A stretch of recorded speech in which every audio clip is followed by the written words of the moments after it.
Discriminating Gamer, the West's greatest moral challenge to Miley Cyrus. Well, a few months back, I completed my top 100 games of all time, and for my final top 10, I was joined by my friends Sean and Justin. We talked about all three of our top 10 lists, but you know what? I got a couple of other friends that have top 10 lists, and I asked them to join me today for this episode of The Discriminating Gamer. We're going to see what their top 10 games are of all time. So first of all, I'm joined by my friend... I'm Zach. And my other friend... Kevin. And we're going to go ahead and tell you what they think. So, first of all, let's just go ahead and jump into your top 10. So, Zach, what is your top 10 game of all time? Okay, top 10. As I was compiling my top 10 about 5 minutes ago. No, but seriously. For me, the criteria for my top 10 had a lot to do with just the group dynamic of a game. You know, what's the funnest games I've had and have elicited the most emotions from the friends in the group I'm playing with. And so for my number 10, I went back to one we haven't played for a long time. Oh, but I know what it is. What is it? Diplomacy? Oh, we'll maybe see Diplomacy a little later. Don't want to spoil anything. No, Axis and Allies, Europe at War. Ooh, Axis and Allies, Europe. Axis and Allies, Europe at War. When we first started this crazy game thing, going back to when we were in high school a long time ago. Yeah. Axis and Allies is one of the first games that we really started playing. And then when we got into the more specific theaters, Europe at War, we played that one a lot. That long one, back before we really discovered all these other games, many of which we're going to be talking about. But what I really liked about Europe at War was just... I don't know, it immersed you into the theme, but it was just, I just remember having a lot of good times. Do you remember, too, I made that... those optional rules where we'd roll the dice and certain historical things would pop up. I do remember that. That was a fun little thing. Yeah, I'm clever. Yes. But no, that was fun. I really enjoyed doing that. So that was good. All right, so your number 10 is Axis and Allies, Europe. All right, Kevin, what is your number 10? Well, I'm going to start this list off by cheating. Well, because par for the course, yeah, am I right? Exactly. Wait, a game discussion where we're talking about cheating. Yeah, go figure. Actually, I could not sever it at the top 10, so I have a tie. Okay, then let's have your 10. Because, the tie at 10. Origins of World War II. Oh, great game, which I introduced you to. You introduced it. I had to go out and buy a used copy because I loved it so much. I've got to play that again. Long out of print, unfortunately. 1971? 1971. Right. And then Democker. Democker. And I have not played Democker. Oh, and I don't know Democker. Democker is the game of German politics. Yeah. Hey! It's a 4-hour game of German politics. Yes, but that's just it. Both of them ended up having some political value to it. You know, we have a political war game in Origins of World War II. But is there... So one of the things I really liked about Origins of World War II is there's definitely kind of teams, but you're also in it for yourself, and there was a lot of negotiation. Yes. And that's what I love. I love negotiation games.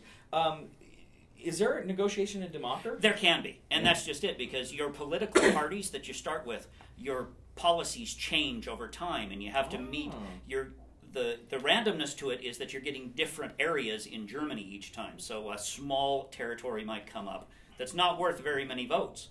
So you're kind of throwing that one away. But on the other hand, if you can dominate it, you're going to get quite a few votes, because it's the person who basically controls Parliament at the end of the round. Right. Who has the most. How old is that game? 1986. Is that based on the actual political parties like the CDU and the Social Democrats? Yeah. There's five political parties. That's cool. Yeah, and you form temporary alliances, and some of them can be forced upon you. Oh, that's cool. That's very cool. Some of those where you have to form a unity government, even though you might not want to. Right. So it's got some really fun political. Maybe Angela Merkel could learn a thing. There you go. Right. Very good. So your number 10 is Origins of World War II / Democker. Yes. All right. Democker. Okay. Well, let's go ahead. Just continue on. I think if memory serves, my number 10 was one you didn't care for. Oh, was it Rex? Rex. Oh. Rex was my number 10. Oh man, I hated that game. Well, there's so many of these games. I was telling Cody when I came in that of my top 10, I've got one game in every decade since the 1960s. See, now that's exciting. Because I haven't played a lot of the newer ones. I've got some, but the opportunity to play some of these newer ones, I look forward to. The TI-3 and the Rex. And right. Okay, so let's go ahead and do your number 9. All right, number 9. Another nice old game. Okay. Gunslinger.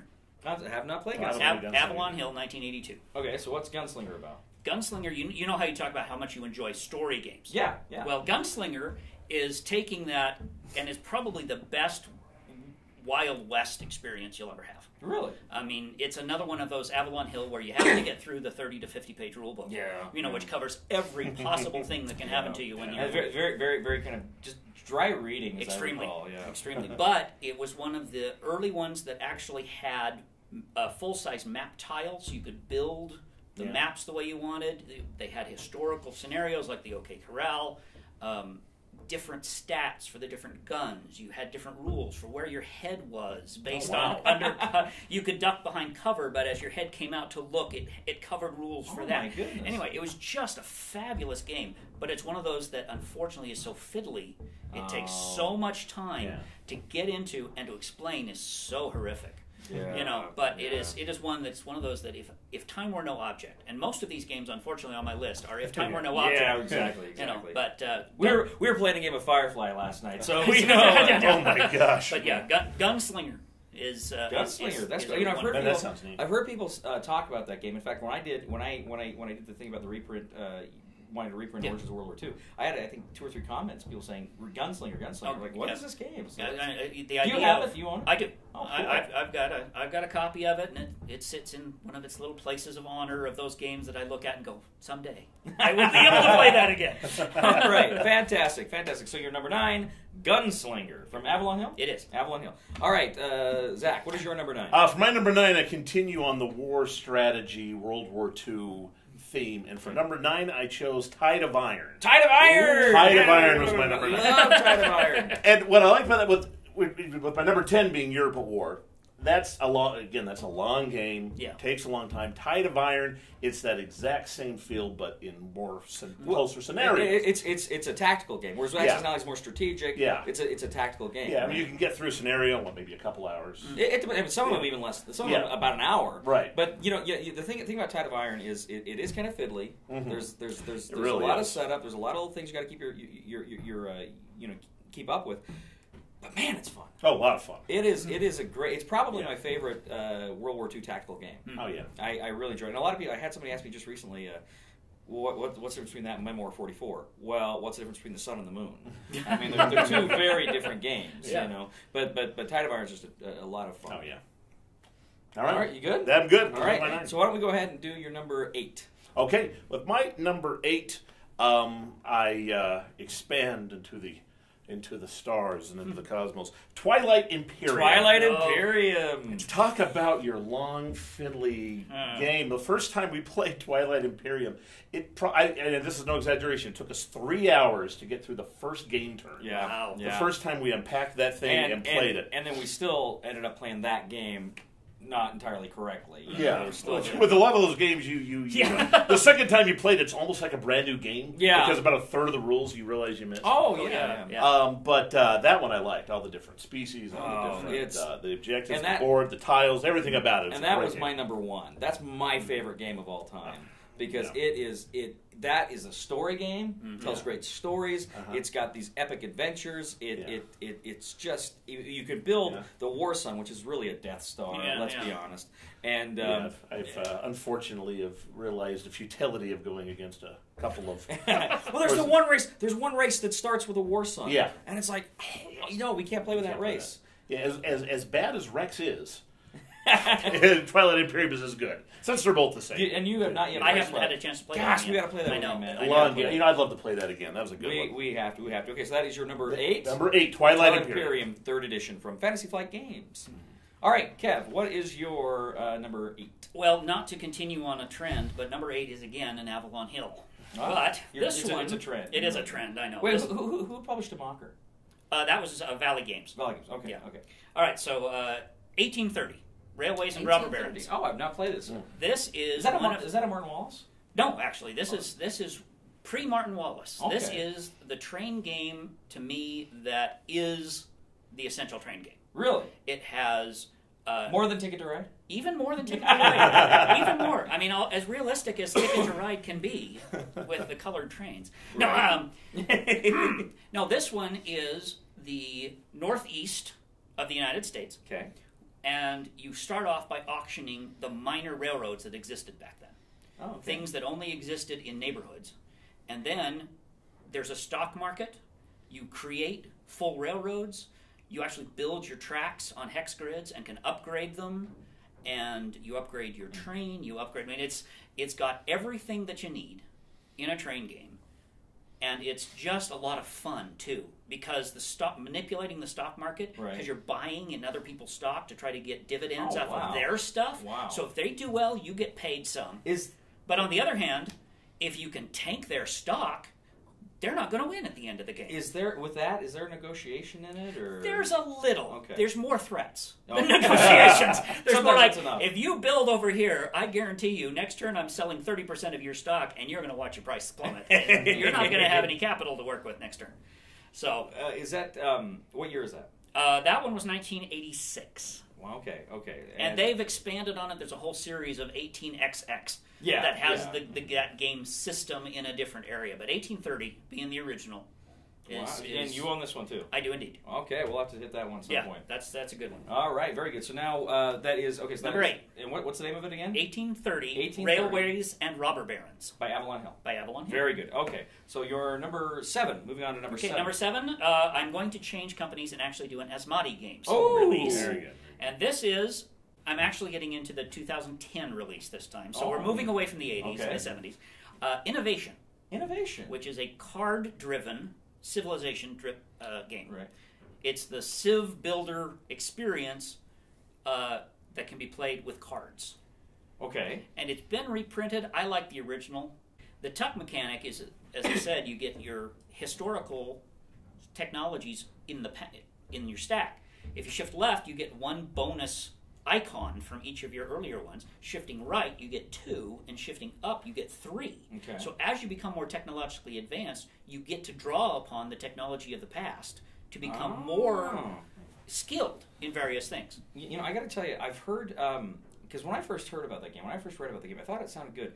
But there's a lot of haters out there. I've read a lot of people that do not care for innovation. And I think part of it is because there is that tuck mechanic. There's an awful lot of things that will happen to you that you have no control over. Yeah. Because there's a lot of technologies that not only do they benefit you, but they benefit you at the detriment of others.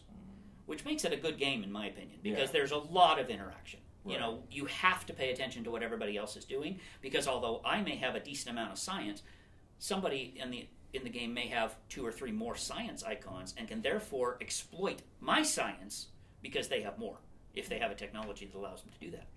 So, well, yeah, I've heard people sing its praises and people call it just the most dull game ever. So I'd like to try it. I haven't played it. I think part of it is who you play with too. Well, it can be a very dry game. That's so true of so many. Oh, yeah. Yes, yeah. It really is. Okay, so that is Innovation. Asmodee. It was 2010. 2010. Right? Yep. All right, and then so we're on 7. 7. All right, 7. Zach, what is your number 7? For my number 7, it's a somewhat cooperative game. Betrayal at House on the Hill. Betrayal at House on the Hill. Very good. Betrayal at House on the Hill. And I love this game. It's one of a few cooperative type of games. Semi-cooperative. Yeah. But what I love about this game, you're in a haunted house, you put the rooms down, and you're all together, you're all trying to accomplish this objective. Halfway through the game, there's a twist! And one person in the game becomes a traitor, and then everyone else has to gang up on that person to try and thwart them. All of a sudden, the person's objectives change. As everyone's objectives change, and now you have a room of 5 people. 4 of them are trying to get this one person who now, they have crazy powers, or they've been possessed, or whatever. Best game of that we played was the one where you were the traitor, and you were in the basement, and we were freaking you out because we said, we can't get him into the light, we can't get him into the light. And you were really glad you weren't getting into the sunlight, right? You were getting outdoors. But, I mean, it had nothing to do with your objective. Yeah, you guys came up with this, let's pretend that there's something about light. That's part of our And the whole time I'm thinking, what's the light? And I'm like, well, let's stay out of the light. Oh, they messed up. They said light. I got them. And then it had nothing to do with light. And and we were laughing for a whole week after that, but that was fun. It was a lot of fun. But I love that game. We played it a few times, and being the traitor is the best part of the game. Oh, the narrative aspect of that. Yeah. Telling the story afterwards. Yeah, of what happened. That's what makes a good game. When you're talking about it like this, when you're saying, hey, remember that one time. Yeah. That's why it's my number 7. That's why we had a great Firefly last night. You should have seen this guy. All right. That was a frustrating game. It was. All I right, loved it though. Okay, so that was number 7. Yeah. So let's. Okay, so Betrayal at House of the Hill, which was Avalon Hill. Avalon Hill. That sounds right. I think. We'll have to look that up. We'll fix it in post. Yeah. And that's I think that was originally released in like the late 80s too. Probably. So it's been around a long time. Yeah, it has been around a while. Okay, so let's see your number 6. My number 6 is another cooperative / horror game. Okay. Zombicide. Oh, Zombicide. Zombicide. I mean, zombies are all the rage. Everyone likes zombies. Zombies this, zombies that. But Zombicide is great. It's everyone's trying to accomplish this mission. You've got different types of zombies that just don't stop, and then you got the big fat ones, and then you got the weapons, and then you got the things you're trying to do, and they're spawning, and you're working together, and it's frustrating and it's scary. Well, it's tense. It's a very tense game, and what's cool is with all the different scenarios, you're never playing the same game. No, it's very different every time. More than most games. It's a very different game, and critically, it like you say, it's just scary. Mm-hmm. It's intense. Have you played it? I haven't played that one yet either. It's good. It is a. That's a game you are biting your nails. Are we gonna pull this thing through? Good. Really enjoy quite a bit. And they've come up with some, because originally there's player elimination and it was easy to get eliminated. Oh. So they've come up with this idea that now when you die, your guy becomes a zombie, but he's like Ascension zombie, so he can stay in it. Yeah. And it's nice, but essentially it's like some extra lives, extra hit points, you know. But it's still good. I enjoy it quite a bit. Although I got to tell you something. So I kickstarted the first expansion. And then I just kickstarted season 3, and after I did the Kickstarter, and I'm not going to tell you how much I paid for it because it was a lot, but I got the thing saying now you have to spend another $20 for shipping. It wasn't included in the price, and I was livid. And of course, I'd already pledged the money. They'd already charged me money, so it was like, well, it's either write the money off or don't get it. So I had to spend another $20, and that was just that's not the way to do it. Cool, man, you're not. Seriously, you're making millions on this thing. Literally, the first season 2 was I think their goal was something like $200,000. They ended up making like $2.5 million. Oh my goodness. Yeah. I mean, it wasn't that. I think their goal was like $20,000 or something. They made $2.5 million. I mean, it was ridiculous. Anyway, so that is your number 6. That was my number 6. Zombicide. All right. So it's Cool, man, you're not. Zombicide. Kevin, your number 6. Number 6.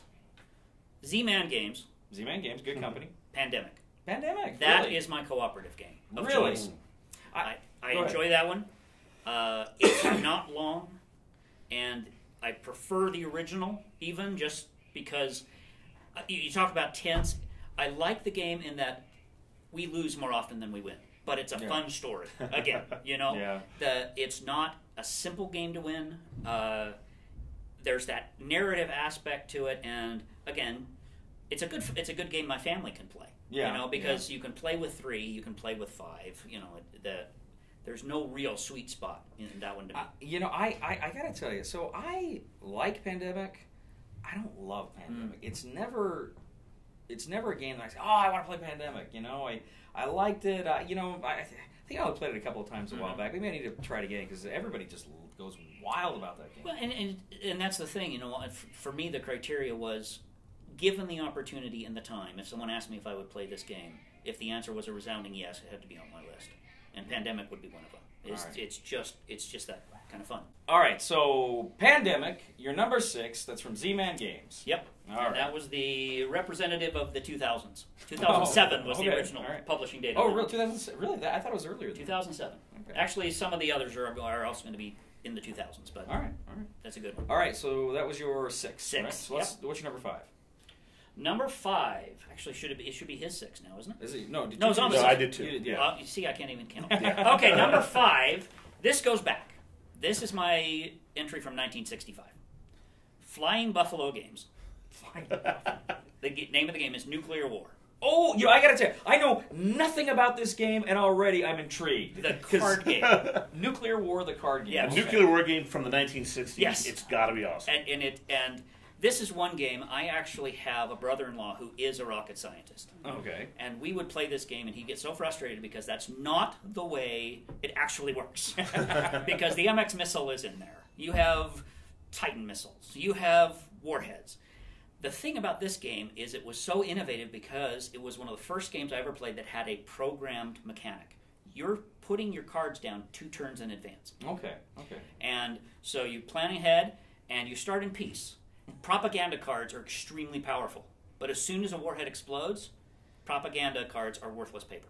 Ah. So you're playing propaganda, you're planning ahead, you're taking people from your other countries. You have no idea how many people are in each opponent's country. They're random. Okay. So you could have a lot of people. Now, how many does it play? You can play almost as many as you want. Okay. The sweet spot for me is 4 or 5. Okay. But it's just a fun game. It's lighthearted. It's one of those games where one of its taglines was, "Do you have change for 25 million people?" Little gallows humor there. It is. But on the other hand, it's quick, it's fun.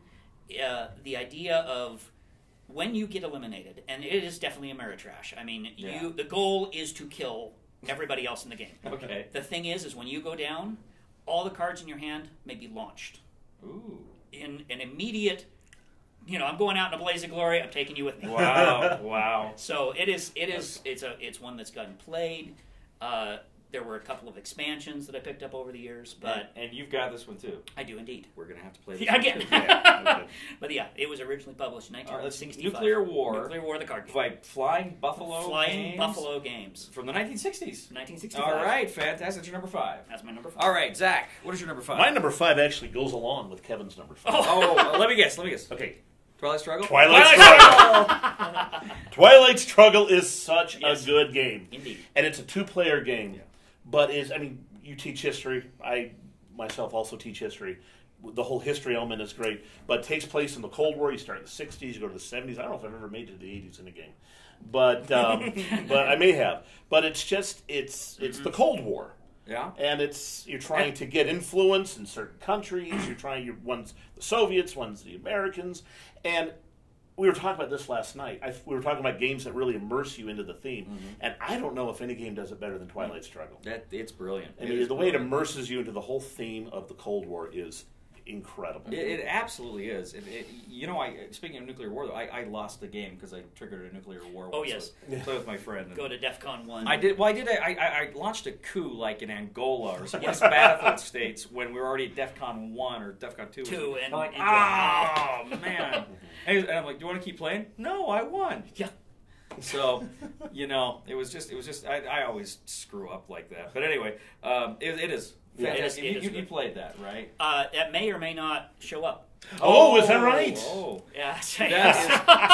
Twilight. I think I put that on like number. I think I was like 13 or 14. I actually tied that and 1989 because they're almost the same game. The themes are slightly different, but man, great game. Yeah, great game. All right, that was your 5. That was my 5. Okay, what's your number 4? Okay, 4. You might. First of all, Twilight Struggle GMT Games, and that was 2005. 5? Like it was. Okay, all right. Go ahead. You might call a cheat on me on this one. Well, I already did. So yeah. I got it out of the way. But I couldn't. It's one. Instead of picking one specific, I picked everything kind of tied to this game. Okay. Legendary deck building games. I picked this number 4. So you might call me a cheat. I would have. About a month ago, I would have put Legendary Marvel on here, and then I played Aliens. The Encounters, Legendary Encounters. And I still haven't played the Villains yet, which I'm sure I'm going to love. Yeah. So for 4, I just put it on Legendary deck building games. Why do you like these games? They're not too fast. The mechanic of it is not too fast. I mean, not too fast. Excuse me. Not too long. Not too long. Okay, all right. They're not too long. Sorry, thank you. It's been a long week. But they're not too long. The mechanic of it is really good. A lot of setup, though. That's one of the biggest drawbacks of it. A lot of setup, a lot of organization, a lot of takedown. But when you get it, it's I'll just go to the Aliens one that we played. What was it? Legendary Encounters. That was a terrifying game. It's it's scary because first of all, in all those games, as the cards move around the board, there's almost a board game feel. It's a card game. Yeah. There's almost a board game feel because of the board. But with the Legendary Encounters, the cards are coming at you face down. You don't know what's coming. And it's intense. I haven't played that one yet. Oh, you told me that it's just fabulous. It's really good. It's probably my second or third favorite game this year. Oh yeah, it's a 2014 title, and I've just heard rave about it. About 3 or 4 days after we played it, I actually watched the movie Aliens, and it had that feel. When they're coming to you face down, you're reminded of the scene where they're coming through the ducts. You don't know what's coming, and it's scary. We happen to win the one, but it's another one of those games that you probably lose more than you win. Yeah, but it's fun talking about how badly you lost. Because honestly, I think I played that 3 or 4 times now, and I know the first 2 times I lost. I won the time with you. I think I played it another time, but I can't remember. But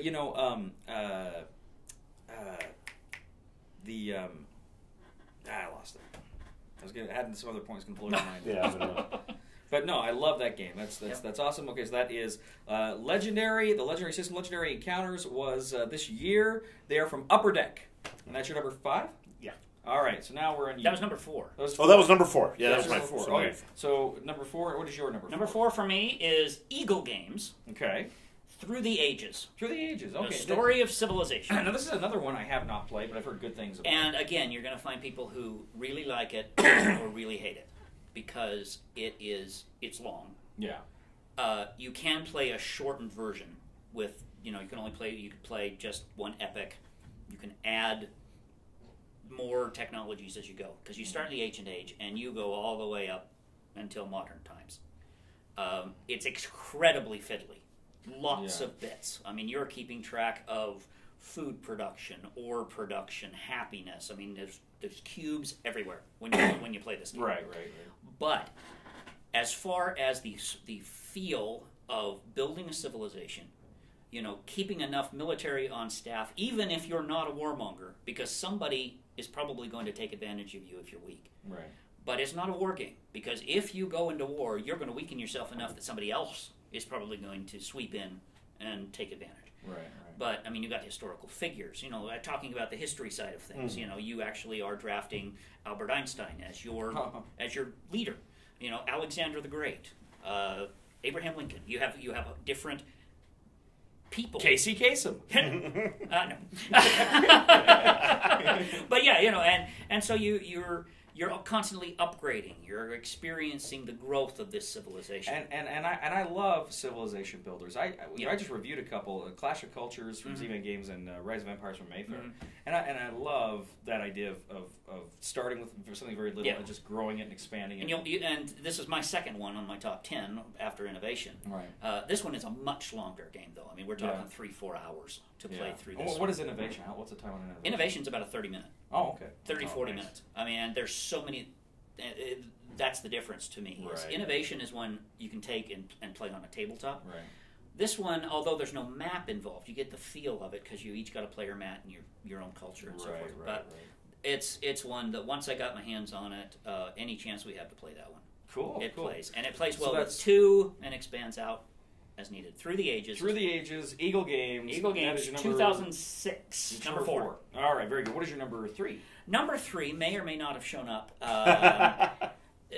Upper Deck Entertainment. Legendary. Legendary. But for me, it's Marvel, because I haven't played Encounters. Okay. Yeah. Legendary, the Marvel Deck Builder, is the game for me when we talk about deck builders. I agree. It set a new standard for deck builders. It really did. Really, and there were some deck builders I had that I've enjoyed, but this one for me, it's cooperative. It doesn't have to necessarily be if you're playing Marvel, because you can keep the score. But it's so much fun, and it appeals to different ages. Yeah. My wife. I took her to see one of the Spider-Man movies, and on the way home, she's like, well, that's 2 hours of my life I'm never getting back. There's just, I'm a Marvel junkie. I love it.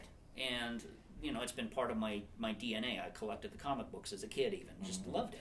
And so that aspect of it, playing with the characters and the expansions that they put out, and the I just got the Guardians of the Galaxy expansion. I haven't got it yet, but but the thing of it is, when we reviewed, we compared the DC and the Marvel deck builders, and the DC game's fun. I really enjoy it, but there's that thematic problem. And for me, the DC game felt very much like you're playing solitaire hands.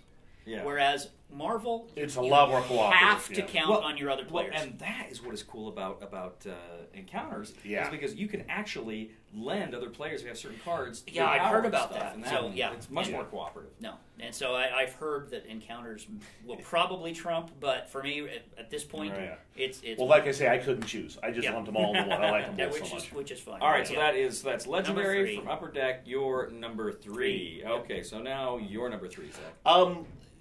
going back to Legendary just a second, that changed my opinion on deck building games. I probably had a preconceived notion of deck building games, and deck building games and what anything to do with that. That changed my opinion on deck building games. Yeah. My number 3 also changed my opinion on another type of game. Do tell.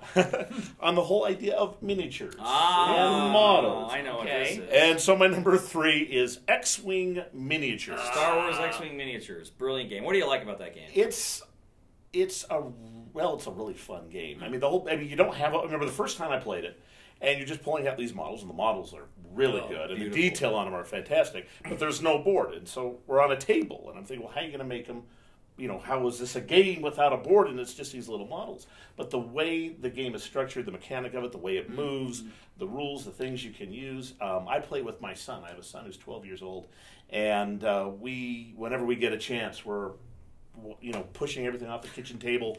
We're putting, the miniatures on there. We're playing it together, and he probably beats me more than I care to admit. He's right over there. He's right over there behind the camera. But no, it's just a lot of fun, and it immerses you in the theme. I mean, like growing up with Star Wars, Marvel junkie, Star Wars junkie, growing up with it, you really it hits it well. It's such a fun game. It's not a hard game to pick up. No. I mean, you can adapt it. You can make it easy. You can make it hard. You can pretty much turn it into any game you need it to be. So that game just with the variation, the different cards, the different things you can play with it is just for me tremendous. I love the variety of the game. I got a new ship yesterday for my birthday. The Devastator. Birthday 2 months ago. Yeah, 2 months ago. Yes. But I finally got it, and I haven't had a chance to play it yet. But I'm really excited. I mean, we got the transport, the Rebel Transport, which is the first huge ship, and the scenarios on that are a blast. They are, and that really almost kind of changed the game too. Totally changed it. Yeah. I mean, there are missions you can do, but that game, the Rebel Transport, and I've got the Tantive 4. Oh, and that one looks good. Fun stuff. It changed ways. Really, really, really looking forward to Armada, which comes out here in a month or two. The stuff on Armada looks pretty interesting. Yes. It's pretty cool. Yes. Yeah. All right, so that is your number 3. That was my number 3. And that is Star Wars X-Wing from Fantasy Flight Games. I think it's 2012. All right, so Kevin, what is your number? What are we down to? Wait, no. You got to do my number 2. I do my number 2. My number 2 is my favorite game I've ever played, but it's my number 2. Oh, what's that? My favorite number 2, Battlestar Galactica. Battlestar Galactica. And my number 2. Cooperative games. That's one that would be on my list if I ever played it. we need to get you in a game of Battlestar. It is. You talk about the stories afterwards, and there have been no game that we have played that have had more stories to talk about, more fun to talk about than Battlestar Galactica. I got to tell you, when Cody reviewed that game with Justin, I literally went on Netflix and watched the entire series because I had not watched it. And Justin had said something about being a waste of air if you had not watched Battlestar Galactica. So now I'm really prepared to play this game. Oh, yeah. I've heard. It's phenomenal. Yeah. It is just, that's a game that is so much fun because of the hidden traitor mechanic. Mm-hmm. And you don't know who you can trust, and you've got the actual game that's moving stuff and rolling dice and figuring out cards, but the Uber game is really about personalities, and it's about who can I trust, and it's another extremely tense game. By side note, in the group that we played, I am the first person to win as both a Cylon and as a human. As I recall, you would make a point about how you were the only one to win as a Cylon and a human until you lost the last time. So anyway, that's right. But the first two, it's good. It's a good record. That's also one that has a lot of expansions. Do you have a preference as to where the expansions? No, you were talking about this last night. I was talking about this last night. Last time we played it with a lot of the expansions. We played it with the Pegasus expansion, which I liked. But we added on these other expansions. A lot of the other cards. And I didn't quite care for it as much, especially the cards we added. Well, I think what you have to do, too, is pick and choose. You don't just want to throw everything in there, and I think it bogged it down. I think we added too much to it. I think that game, maybe add a little bit, maybe add the Pegasus, give you another place to go. But I think for me, that game, I got to tell you, the most recent, and I agree with you. The most recent expansion was the Daybreak, and it added the Mutineers to it. Yeah. And we didn't play with that particular mechanic, but that actually, I was reading on that looks good. I wouldn't mind trying it with that mechanic. But I agree, that is a game. That's a game out of the box without any expansions. Is about as perfect a game as that's you right. I don't need any more. I don't need any more. Exactly. But you know what? One thing I do like about all the expansions is all of them have added new characters, and I like the variety of characters you can play. And they've all brought some kind of minis and little plastic things that they kind of enhance it. Some other little boards and stuff. Okay. So all that stuff I enjoy. Whether or not you're playing with the mechanics, it's always fun to get the little stuff. You know. Yeah. All right. So that is your number 2. Number 2. All right. So Kevin, what is your? That's Battlestar Galactica Fantasy Flight Games. That was 2006, I believe. All right. Well, again, going along with Zac on this one is Twilight Struggle. Twilight Struggle. That is by far and above my favorite 2-player game ever made. I think I'd agree with you. By far and above.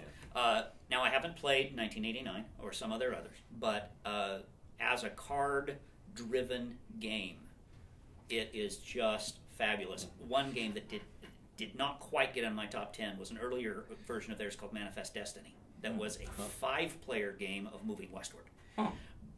It's been refined, and that's what Twilight Struggle is for me. This is how that kind of mechanic plays. Was Manifest Destiny, was that the same company? Same company. Designers? Or? Same company, and as far as I know, same designers. It was just published like 1 or 2 years earlier. Oh, okay. And the 2-player mechanic is just perfect. Let me ask you guys what you think, because there's a bit of a debate about this. Would you say that Twilight Struggle falls into the war game camp? Would you say, is it a war game? To me, it's a tactical game.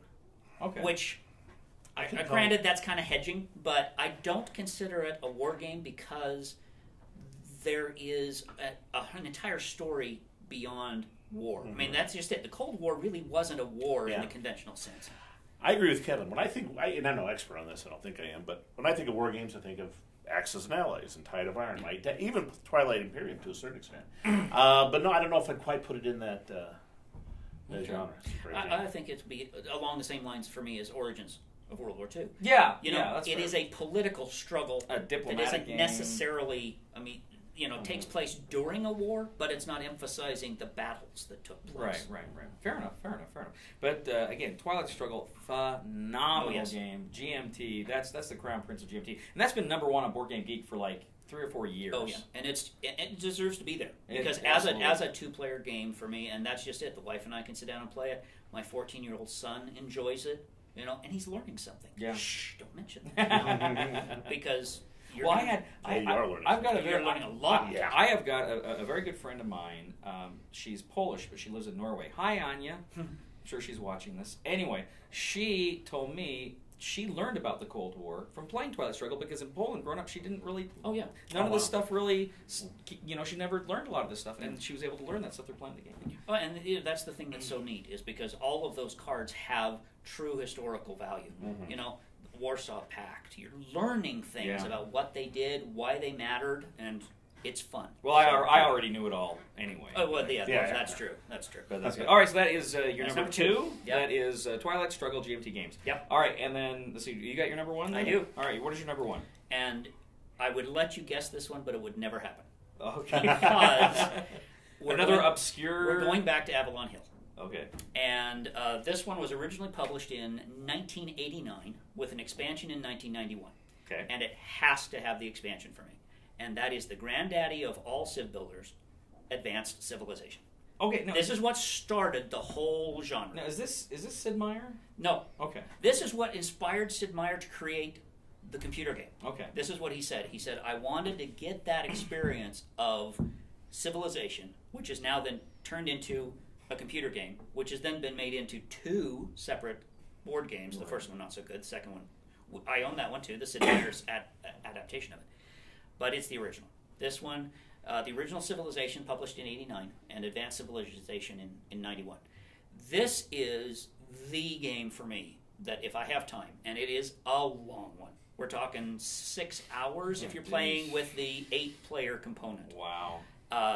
And we've played 8 players. And we have more stories about games of civilization and advanced civ in my gaming groups probably than any other game because it is just so engrossing. Wow. There's the trading mechanic, movement. Negotiation?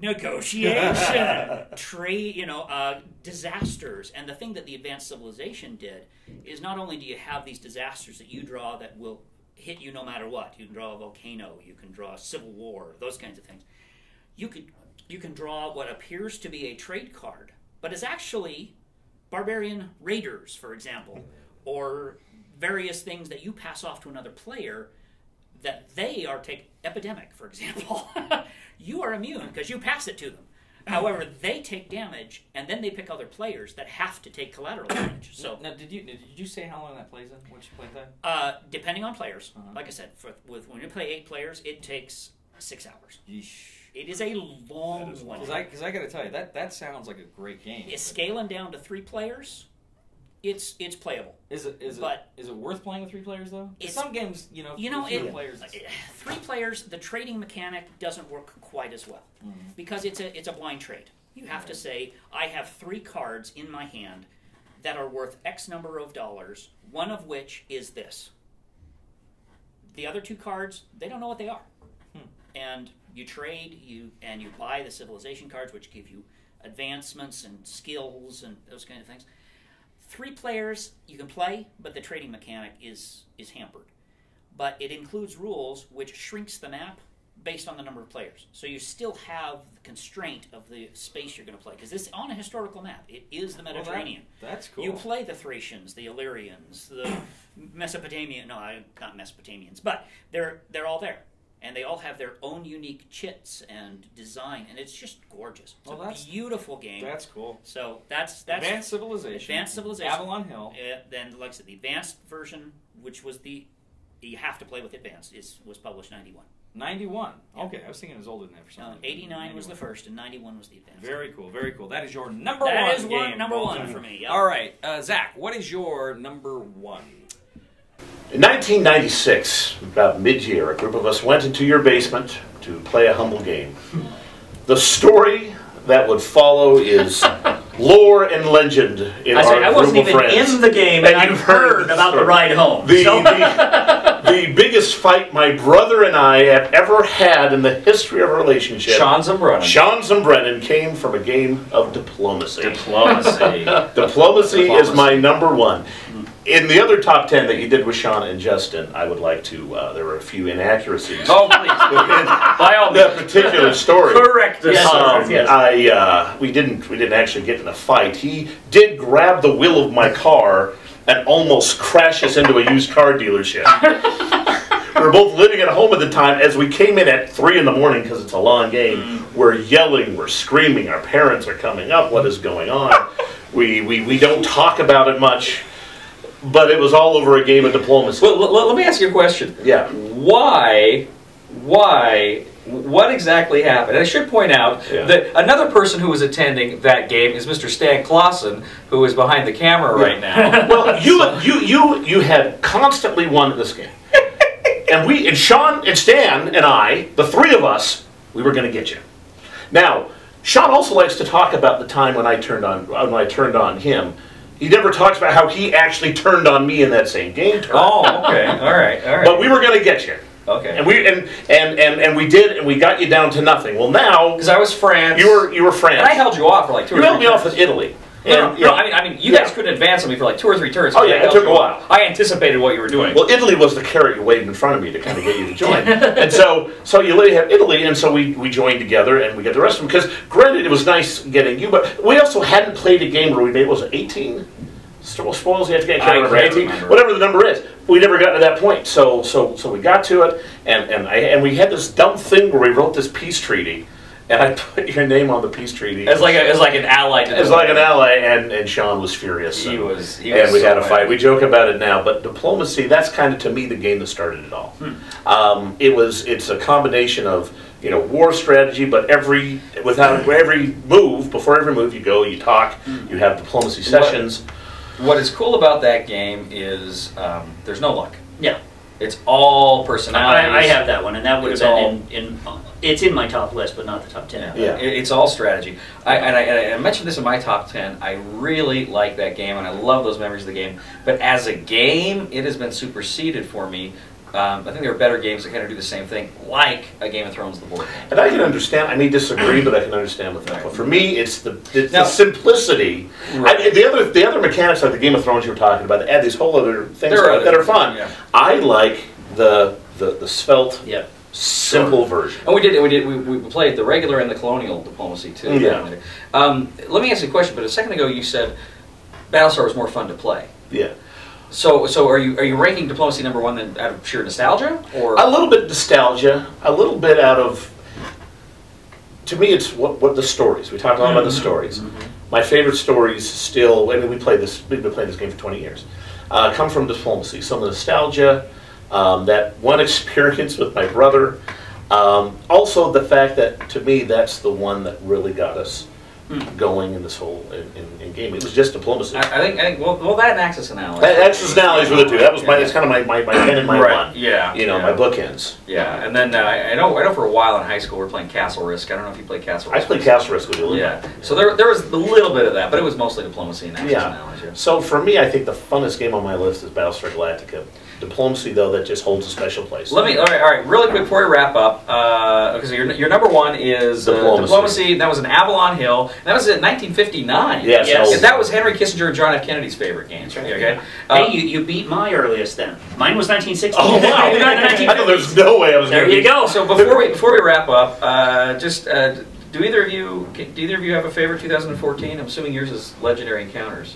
Yeah, for 2014, Legendary Encounters with a runner-up being, I don't know, that Firefly we played last night. Well, the expansion was this year, but the original base game was from last year. Oh, okay. Yeah. So I'd say for Legendary Encounters is my 14 for sure. Do you have a 2014? 14 would probably be 5 Tribes. Really? I think as far as the 5 Tribes is fun. The games we played in 2014, I think 5 Tribes is the one that stuck with me, and it's one of those that is like.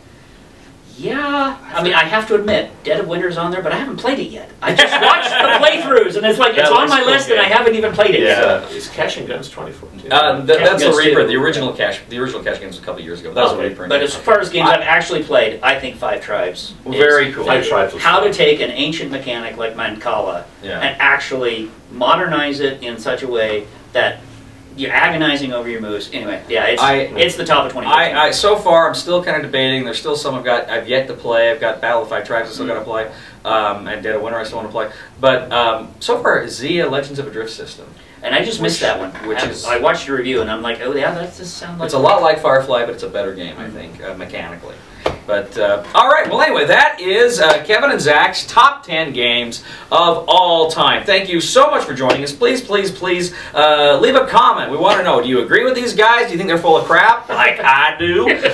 Go ahead, leave a comment here on YouTube, on Facebook, our Facebook page, on Board Game Geek, on thediscriminatinggamer.com. And also, please, please, please like us on Facebook and subscribe to us on YouTube. We are The Discriminating Gamer, and... I'm balding too, so...